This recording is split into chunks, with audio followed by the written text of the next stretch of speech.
need this, they need that. Nobody's not helping, so they're trying to fend for themselves. Well, this is a look at Haiti just over 6 years ago. They were rocked by a magnitude 7 earthquake in January of 2010.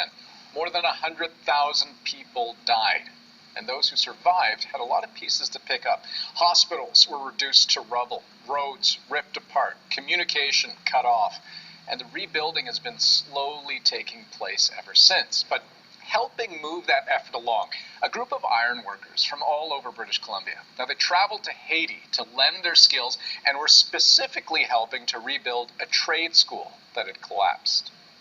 Now, the work there is still underway, but the crew from BC just got back here last night, and one of them is Paul Beacom.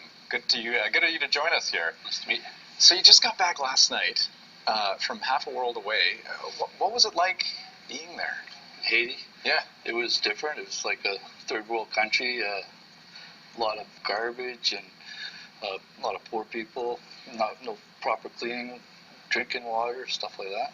Was it ever dangerous while you were there? There's a bit of political unrest there. They had an election in November that hasn't quite been settled, so there was often gunfire, shootings and stuff like that. Gunfire?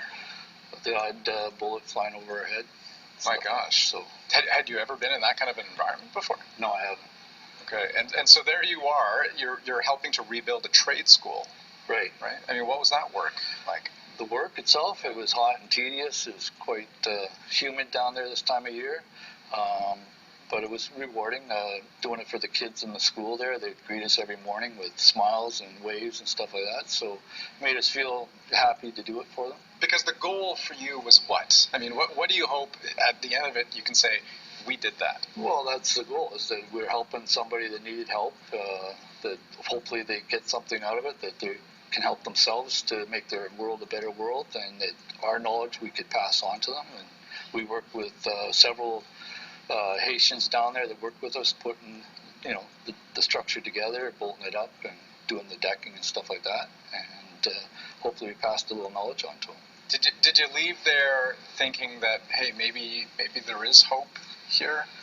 I think that they need a lot more help, a lot more knowledge, and I think the school's a way to go about it, like for trades, and so they can help themselves instead of having to have people come down there and do this kind of work.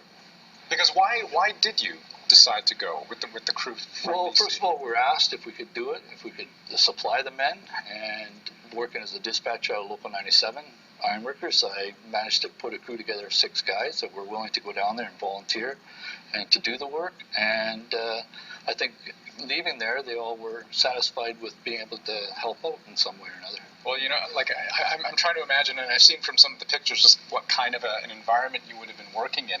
Was there a moment for you that just kind of stuck out in terms of, wow, this is pretty wild what I'm doing? Well, just on the other side of the wall there was a shanty town, and we'd have a lot of the kids asking us just for drinking water and stuff like that they had no access to. So every now and again we'd throw them a bottle of water.